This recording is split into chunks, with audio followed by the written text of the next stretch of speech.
Hey everyone, and welcome to today's video. We're heading over to Washington State to take a closer look at a well-known sovereign citizen who's made quite a name for himself by repeatedly suing judges and federal courts.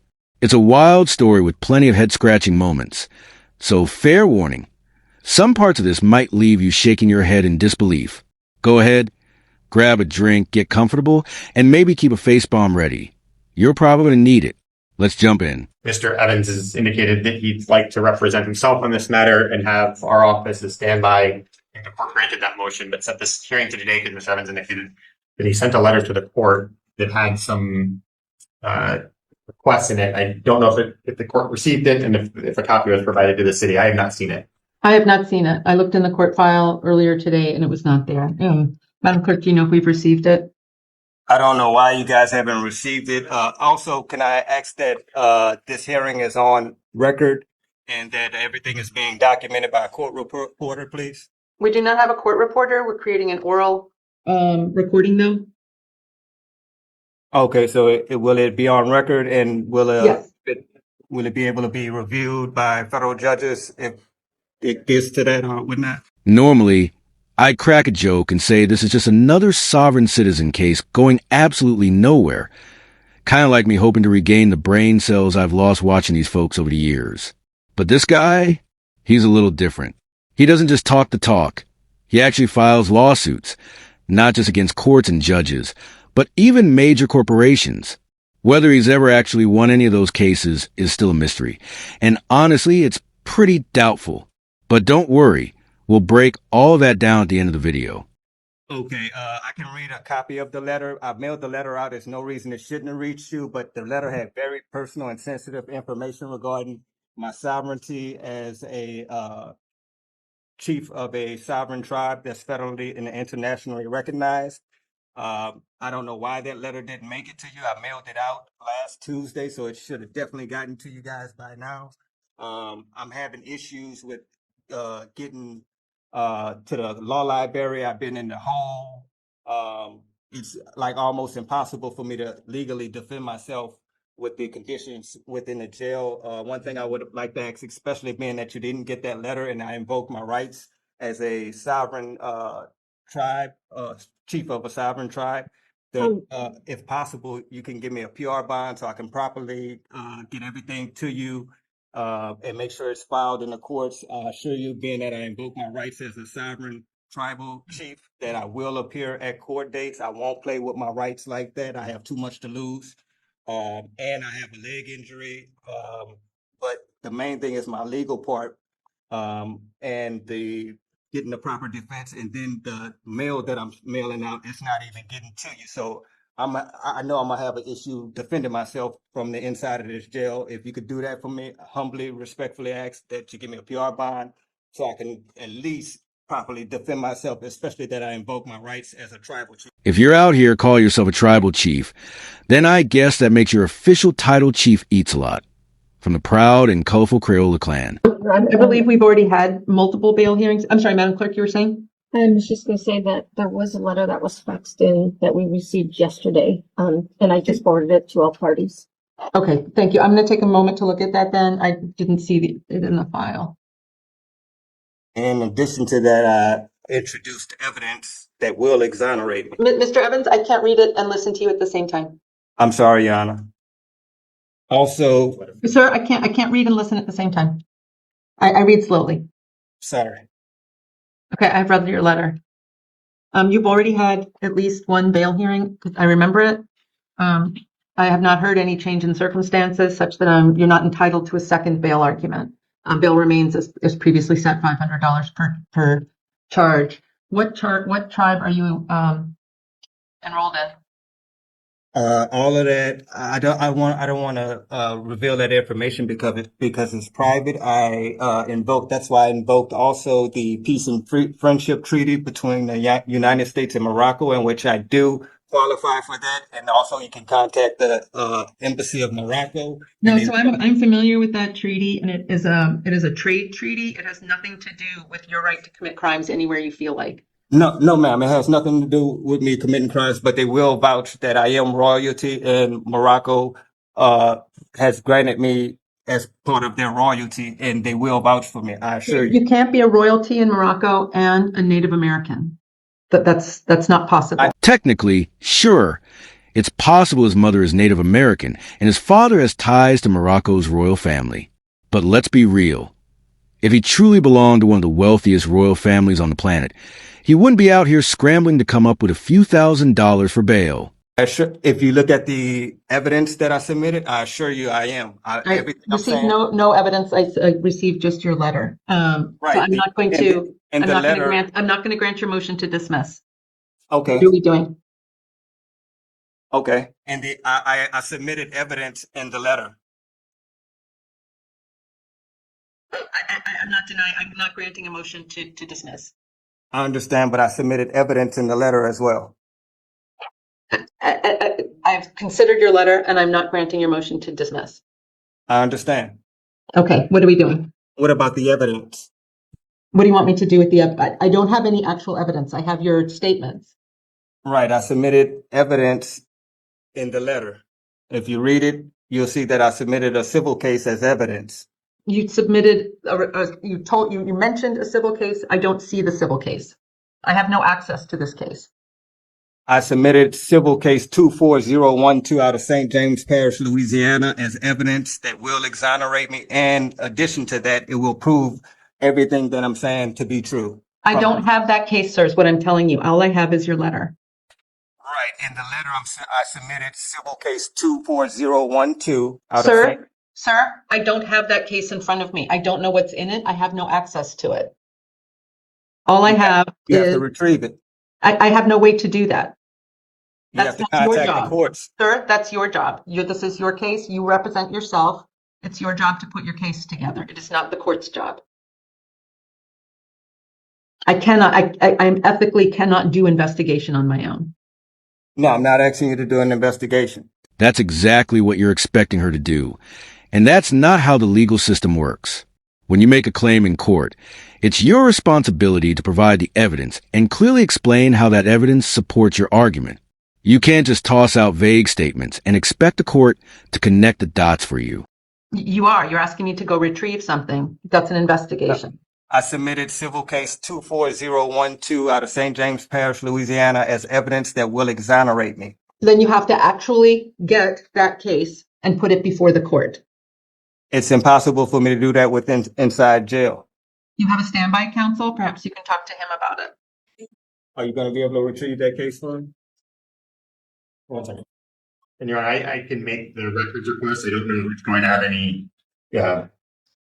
luck receiving it. I mean, based on the information that I have. The case has a seal on it, and you're going to have to get permission from the Chief Justice Roberts to get the seal broken. I don't understand what the U.S. Supreme Court has to do with a Louisiana state case. Because it holds my rights, as my constitutional rights and privileges as a chief of a federally and internationally recognized tribal chief, in which I represent a sovereign state. Okay, so what are we doing today?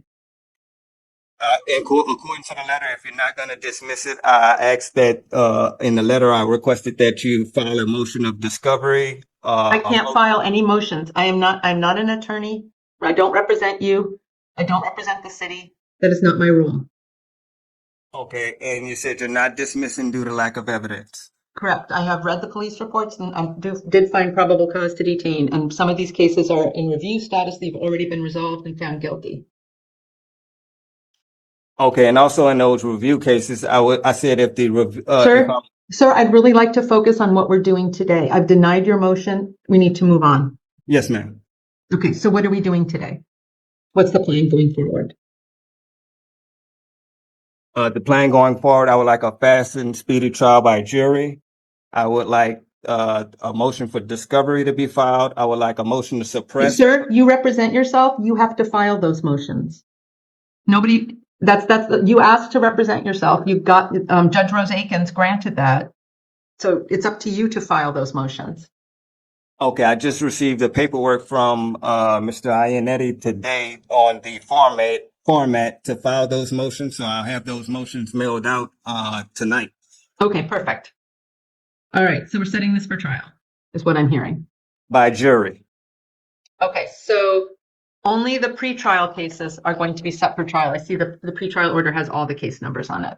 Or does it have only the pretrial one? Okay, I just clicked on it to give him an example of that order as well.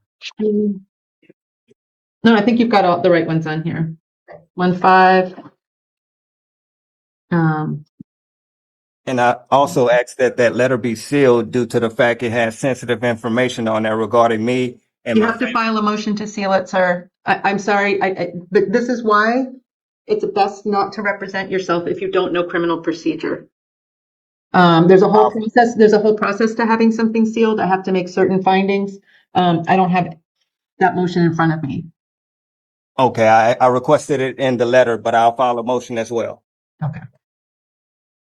But I'd encourage you to read the Bone Club case so that you can understand what the guidelines are for sealing. I haven't received any of that information, and also I need access to the law library, which is like I don't have any access to the law library. Maybe take a moment to ask yourself if representing yourself in court is really the smartest decision, especially when you don't even realize there are 2 R's in the word library. Something you'll have to talk to SCORE about.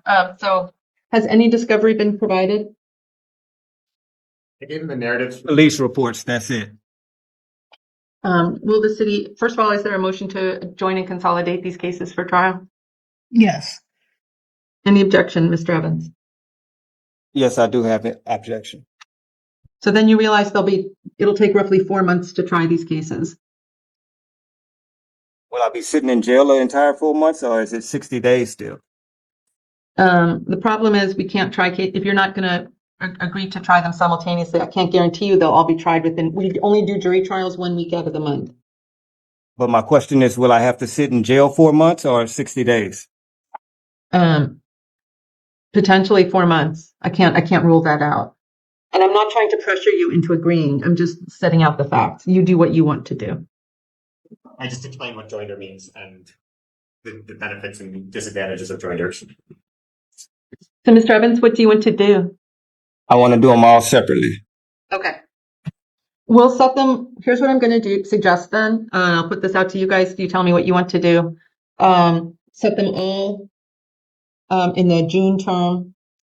And then whichever one goes. But we'll have them all set so that it'll depend on who's available and such. Okay. But they are not joined that unless somebody files a motion to actually hear it. But as of now, nothing is joined. Okay. Yes, Your Honor.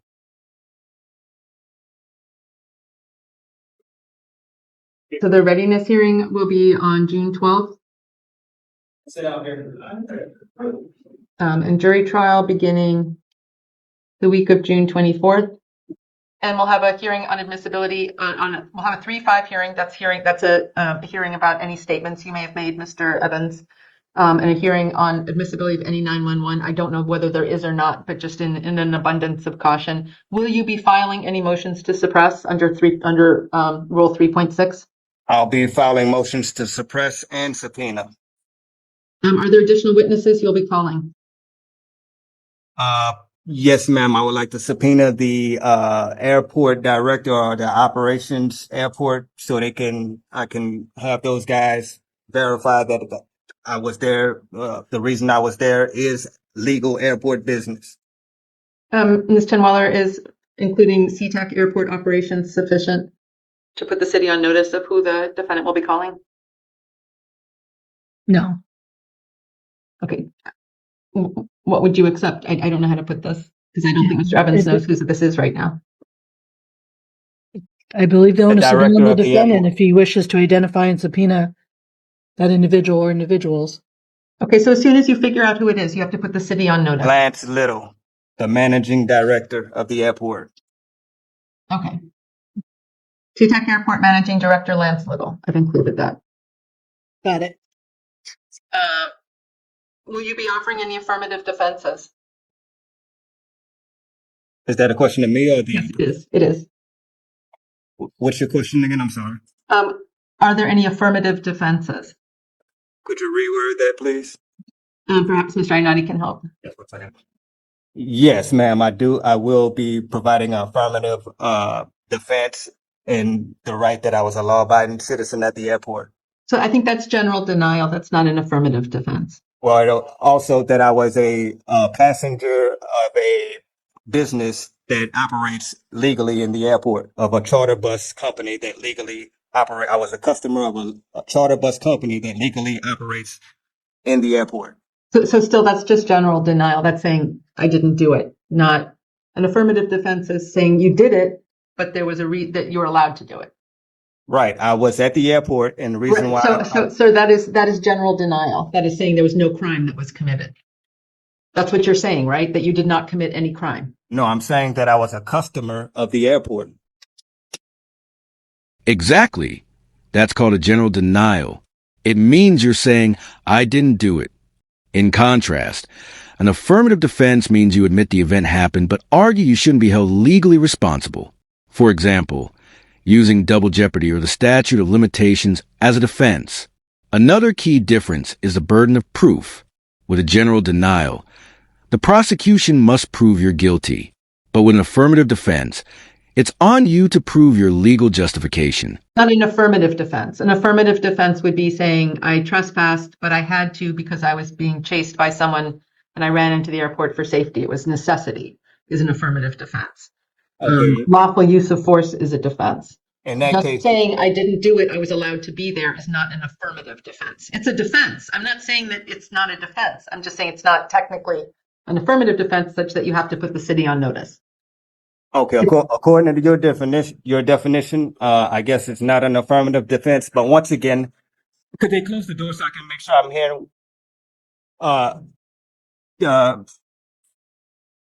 Can I re-verify that everything is being recorded and that everything's on file? And I would also like that a court reporter be present for all future hearings and possibly for this one as well, if possible.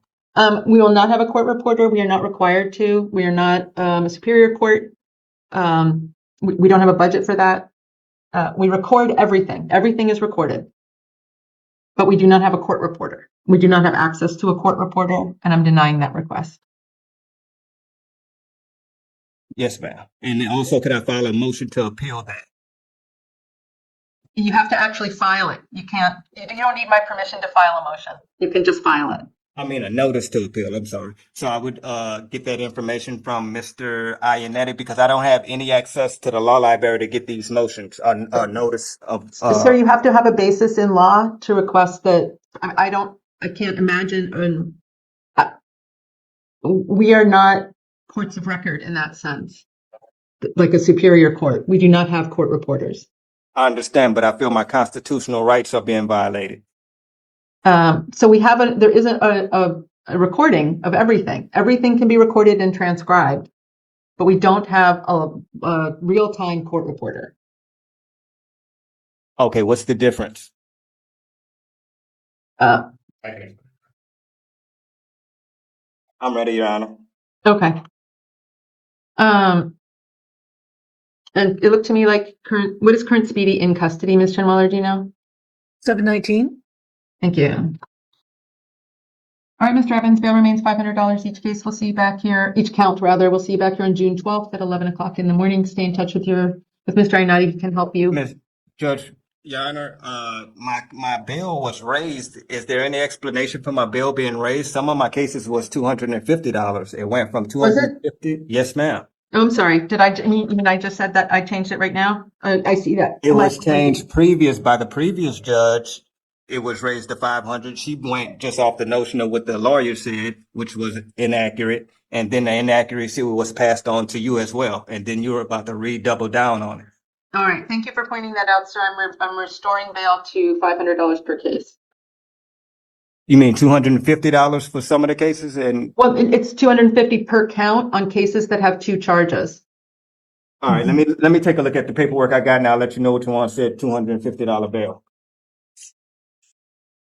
Yes, Your Honor, I believe that the last hearing that it was pro tem judge and she said it at 500 per charge. And I think she misunderstood that when Ms. Chenweller advised her, it was supposed to be 500 per case.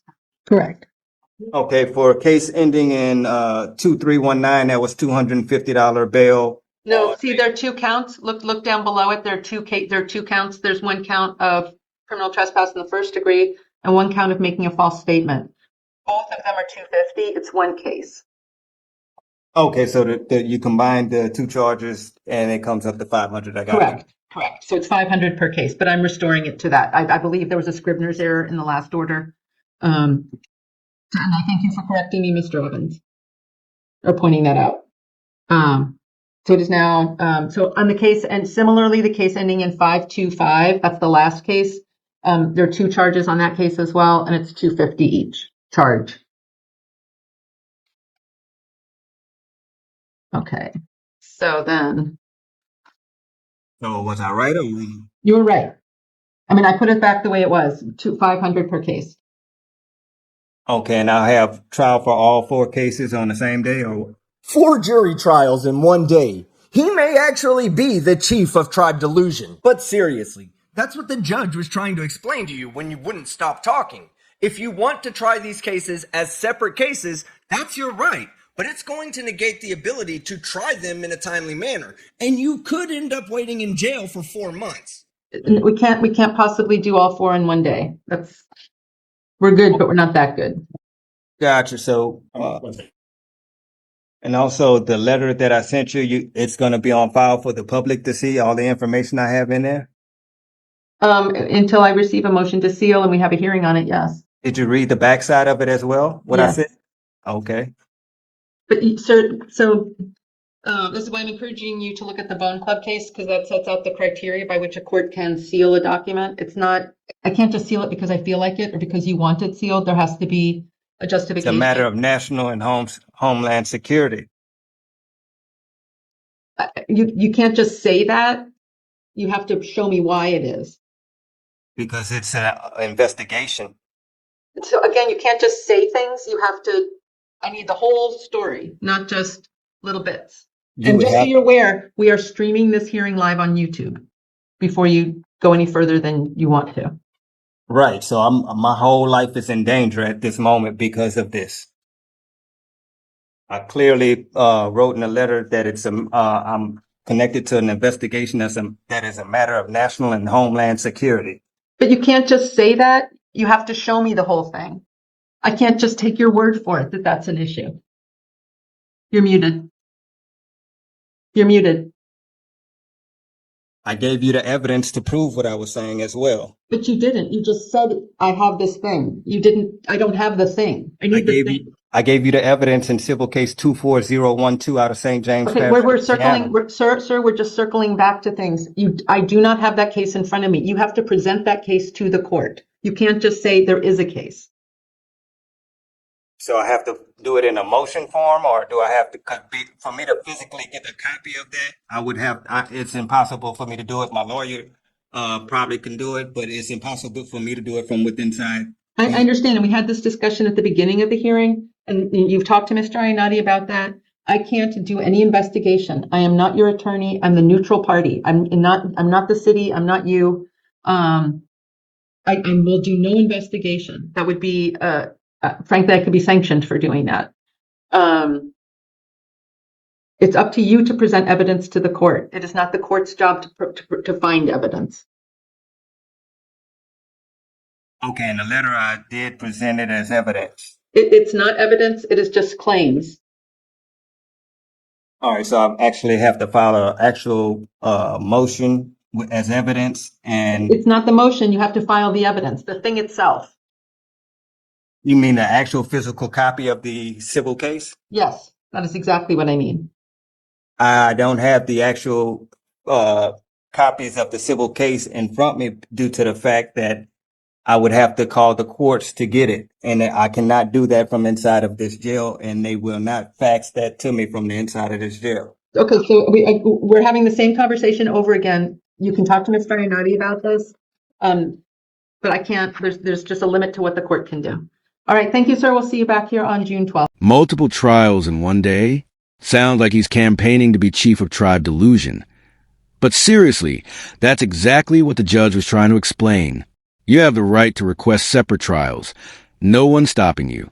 Just know that doing so will slow the whole process down, and you could end up sitting in jail for 4 months while the court figures everything out. That case was dismissed without prejudice in June 2018. The next case was against Vanguard Financial Institution, and this is the first instance where I found the references to that 24-021 case. Now, he lost that one too, filed to have the case sealed, lost that, and finally lost his appeal in April 2020. And let's just say, April of 2020 was a bad month for him, as he also lost one of his 2 cases against Jefferson County. And in that case, he filed a motion to seal the case and was denied again. His second case against Jefferson County is still pending. And the 5th case I could find was also thrown out. This time, it was thrown out because he failed to show that the federal courts did in fact have jurisdiction over his case. His next court date is set for June 12th, but we're not done yet. He keeps mentioning a case from St. James Parish in Louisiana, something he calls Civil Case 2421. I couldn't find that exact case, but I did come across several of his other legal filings. Point 1 was a civil lawsuit against the state of Louisiana and the New Orleans Police Department after they arrested him for claiming sovereign immunity. That case was dismissed in June 2018. Then he went after Vanguard, the financial firm. This is where the mysterious 2421 came up again. He lost that case, tried to seal it, lost again, and then lost his appeal in April 2020. April 2020 wasn't his month. He also lost one of 2 cases against Jefferson County. He tried to seal that record too, and again was denied. The second case is still pending. Finally, there was another lawsuit dismissed because he couldn't prove the federal courts had jurisdiction judging by his record. This losing streak probably isn't ending anytime soon. That wraps it up for this video. Big thanks to old Squishy Gardner for posting the footage. Go check out his channel. If you liked the video, hit like. If not, go ahead and dislike. But leave a comment either way. And don't forget to subscribe with notifications on. I'm Lords of Logic. Thanks for watching, and I'll see you next time.